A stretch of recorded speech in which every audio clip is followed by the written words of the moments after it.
5 নম্বর আসমানের সাক্ষাৎ হলো কার সাথে? নবী হারুন আলাইহিস সালামের সাথে। হারুন আলাইহিস সালামকে কি বলা হতো জানেন? আল মুহাব্বাব। মুহাব্বাব শব্দের অর্থ হচ্ছে মাহবুব। মাহবুব অর্থ তো জানেন, হুব মানে হচ্ছে মহব্বত। মুহিব যে মহব্বত করে, মাহবুব যাকে মহব্বত করা হয়, মুহাব্বাব যাকে চরম মহব্বত করা হয়। বনি ইসরাইলের কাছে সবচেয়ে প্রিয়ভাজন ব্যক্তি ছিলেন হারুন আলাইহিস সালাম। এমনকি ক্ষেত্র বিশেষে তারা মুসা আলাইহিস সালামের কাছে আসতে ভয় পেত, কারণ মুসা আলাইহিস সালামের রাগ ছিল বেশি। কিন্তু তারা যাবতীয় সুখ দুঃখ বলতো কার কাছে? হারুন আলাইহিস সালামের কাছে। তো হারুন আলাইহিস সালামকে বলা হতো আল মুহাব্বাব লি উম্মাতিহিল ইসরাইলিয়া। তিনি তার বনি ইসরাইল নামক যে উম্মত, এই উম্মতের সবচেয়ে প্রিয়জন ছিলেন। যদিও বয়সে তিনি মুসা আলাইহিস সালাম থেকে বড়, কিন্তু মুসা আলাইহিস সালামের রাগ ছিল খুব বেশি। তিনি যখন তুর পাহাড় থেকে এসে দেখলেন সামেরির নেতৃত্বে কিছু মানুষ মূর্তি পূজা শুরু করেছেন, তিনি হারুন আলাইহিস সালামের ডালিতে এবং চুলে ধরে এরকম ঝাঁকি দিলেন যে আপনাকে রেখে গেছি উম্মতকে খেয়াল রাখার জন্য, আপনি ঢাকা অবস্থায় এরা মূর্তি পূজা কেমনে শুরু করে দিল। হারুন বলেছেন ইবনা উম্মি লা তাখুয বিলিহইয়াতি ওয়ালা বিরাসি ইন্নী খাশিতু আন তাকুলা ফাররাকতা বাইনা বানি ইসরাঈলা ওয়া লাম তারকুব কওলি। তিনি বলেছেন, হে আমার ভাই, আমার চুল ঝাড়ি ধরে এরকম ঝাঁকি দিও না। আমি চিন্তা করেছি আমি যখন যদি কোনো অ্যাকশন এখন নেই, তুমিও তো অনুপস্থিত। হারুন আলাইহিস সালাম রাসূল নয়, তিনি শুধু নবী। মুসা আলাইহিস সালাম মূলত রাসূল। তো উম্মত মূলত মুসা আলাইহিস সালামের সাথে আল্লাহ আরেকজন গাইড হিসেবে হারুনকে দিয়েছেন। তো হারুন আলাইহিস সালাম কি করতেন? মুসা আলাইহিস সালাম এবং তার উম্মতের মধ্যখানে একটা ব্রিজ ছিলেন। যারা ডিরেক্টলি মুসার সাথে কিছু কথা বলতে সাহস পাইত না, মুসা আলাইহিস সালাম তো খুব রাগী মানুষ ছিলেন, এরা হারুন আলাইহিস সালামের মাধ্যমে সুখ দুঃখ বলতো। তিনি ছিলেন তার উম্মতের খুবই প্রিয়। আল্লাহ এর দ্বারা বুঝাচ্ছেন, হে আমার নবী, আমি আপনাকে আপনার সাহাবীদের এবং আপনার পুরো উম্মতের চোখের মণি বানিয়ে দেব। এবং বানিয়েছেন, তাই না? এই উম্মত তাদের নবীকে যতটুকু মহব্বত করেছে, আপনার মনে হয় অন্য কোনো উম্মত এতটুকু মহব্বত করতে পেরেছে? হ্যাঁ, আমার মতো বদকার গুনাহগারের দিকে তাকাবেন না, সাহাবায়ে কেরামের দিকে তাকান, যারা আল্লাহর রাসূলকে খুশি করার জন্য নিজের প্রাণ কুরবান করতে কখনো পিছপা হন নাই। এরকম মহব্বত অন্য কোনো উম্মত তাদের নবীকে করতে পারে নাই। আমাদের এই উম্মত তাদের নবীকে যতটুকু মহব্বত করেছে, এবং হারুনের মাধ্যমে আল্লাহ এটা শিক্ষা দিয়েছেন, হারুন হচ্ছেন আল মুহাব্বাব। ইয়া রাসূলুল্লাহ, আপনি এর থেকে বড় মুহাব্বাব আপনার উম্মতের জন্য। আপনি আপনার উম্মতের জন্য এত প্রিয় যে আপনার উম্মতের যে কোনো ব্যক্তি, আল্লাহর নবী বলেছেন যে আখিরি জামানায় আমার কিছু উম্মত দুনিয়াতে আসবে, এরা একটাবার আমাকে দেখার জন্য তাদের সয় সম্পত্তি এবং পরিবারকেও কুরবান করতে পিছপা হবে না। তাহলে হারুন আলাইহিস সালামের সাথে সাক্ষাতের গুরুত্ব বুঝতে পারছেন। 6 নম্বর আসমানে হারুনের ভাই নবী মুসা আলাইহিস সালাম। মুসা আলাইহিস সালামের সাথে সাক্ষাতের অসংখ্য গণিত কারণ আছে, বললে 100টা বলা যাবে।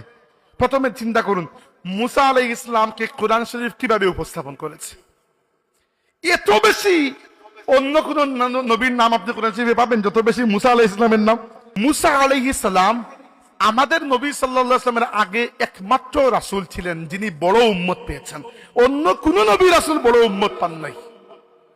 এমনকি ইব্রাহিম আলাইহিস সালাম দাওয়াত দিতে দিতে দিতে দিতে এক সময় এইরকম অবস্থা হয়েছে, দুনিয়ার বুকে ইমানদার বলতে তিনি এবং তার স্ত্রী সারা আলাইহিস সালাম। তিনি নিজে বলেছেন, লাইসা ফিল আরদি মুমিন ইল্লা আনা ওয়া আনতি। সারা, তুমি এবং আমি ছাড়া আল্লাহর দুনিয়াতে কোনো মুমিন নয়। আর এই অবস্থা, কিন্তু মুসা আলাইহিস সালাম বড় উম্মত পেয়েছেন। মক্কা শরীফে থাকা অবস্থায় আমাদের নবী তখনও বড় উম্মত পান নাই, এখনো উম্মতের সংখ্যা মাত্র 200-250। কিন্তু আল্লাহ তো জানেন যে সামনেই আপনি মদিনায় যাচ্ছেন, মদিনায় যাওয়ার পরে আপনার উম্মতের সংখ্যা গাণিতিক হারে নয় জ্যামিতিক হারে বাড়বে। মক্কা শরীফে 13 বছর দাওয়াতে আপনার উম্মতের সংখ্যা 2 থেকে 250। মদিনা শরীফে আপনি 10 বছর দাওয়াত দিয়ে বিদায় হজে যখন যাবেন, আপনার সামনে 1.25 লক্ষ উম্মত উপস্থিত থাকবে। আর আজকের দিনে আমার নবীর উম্মত দুনিয়াতে প্রায় 200 কোটির মতো। হ্যাঁ, নামাজি বেনামাজি সব মিলাইয়া বলতেছি, 200 কোটির মতো মানুষ নিজেকে মুসলমান দাবি করে। এটা মুসা আলাইহিস সালামের সাথে সাক্ষাৎ করানোটা সবচেয়ে প্র্যাকটিক্যাল বিষয়, তাই না? যে আপনি তার সাথে সাক্ষাৎ করুন যার সাথে আপনার উম্মতের সবচেয়ে বেশি মিল থাকবে। এবং রাসূলুল্লাহ সাল্লাল্লাহু আলাইহি ওয়াসাল্লাম নিজে বলেছেন, লা ইয়াতিয়ান্না আলা উম্মতি মা আতা আলা বনি ইসরাঈল হাজওয়ান না'ল বিন না'ল।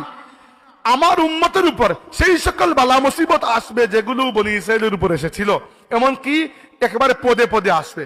তো বনি ইসরায়েলের যে কুখাসলত আমাদের মধ্যে এগুলো আসবে। বনি ইসরায়েলের উপর আল্লাহর যে গজব দুনিয়াতে, আমাদের উপর এতটুকু না হলেও এরকম কিছু না কিছু আসবে। কারণ কি, আমরা বনি ইসরায়েলের কুখাসলত কিছু নিজেদের মধ্যে নিয়ে নিয়েছি। তো যাই হোক, মুসা আলাইহিস সালামের সাথে সাক্ষাৎ করার পরে দেখা গেল মুসা আলাইহিস সালাম কাঁদছেন। এবং কাঁদছেন কি জন্য?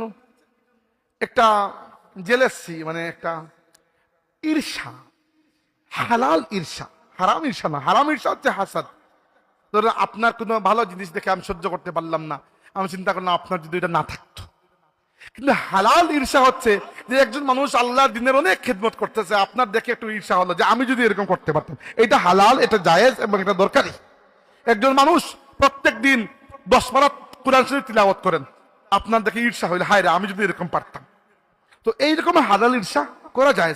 মুসা আলাইহিস সালাম আমাদের নবীর সাথে সুন্দর করে সাক্ষাৎ করেছেন, নিজের ভাই বলে সম্বোধন করেছেন, আল্লাহর শ্রেষ্ঠ নবী বলে সম্বোধন করেছেন, কিন্তু কেঁদেছেন, হে আল্লাহ, মুহাম্মদ সাল্লাল্লাহু আলাইহি ওয়াসাল্লাম বয়সে আমার থেকে কত ছোট, কিন্তু তুমি তাকে আমার চেয়ে বড় উম্মত দিয়ে দিলা।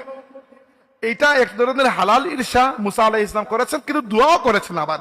এবং মুসা আলাইহিস সালাম আমাদের কতটুকু কল্যাণকামী এটা এজন্য বোঝা যায় যে 50 ওয়াক্ত নামাজ যে আল্লাহ ফরজ করেছেন, মুসা আলাইহিস সালাম পরামর্শ দিয়েছেন, ইয়া রাসূলুল্লাহ ইন্না উম্মাতাকা দুআফা, আপনার উম্মত দুর্বল হবে, এত নামাজ পড়তে পারবে না। ফারজি ইলা রাব্বিকা ফালইউখাফফিফ আনকা ওয়া আনহুম, ইয়া রাসূলুল্লাহ আপনার রবের কাছে ফিরে যান, আপনার নিজের জন্য আর উম্মতের জন্য নামাজের পরিমাণকে কমিয়ে নিয়ে আসুন। তো মুসা আলাইহিস সালাম নাউজুবিল্লাহ আমাদের প্রতি কোনো হিংসা করেন নাই, জাস্ট তার মনে হয়েছে যে আমি তো বয়সে বড়, মুহাম্মদ সাল্লাম বয়সে ছোট হয়ে তিনি আমার চেয়ে বড় উম্মত কেমনে পেয়ে যান, আল্লাহ আমাকে ছোট উম্মত কেমনে দিলেন, তার চাইতে ছোট। এই জন্য তিনি একটু কেঁদেছেন।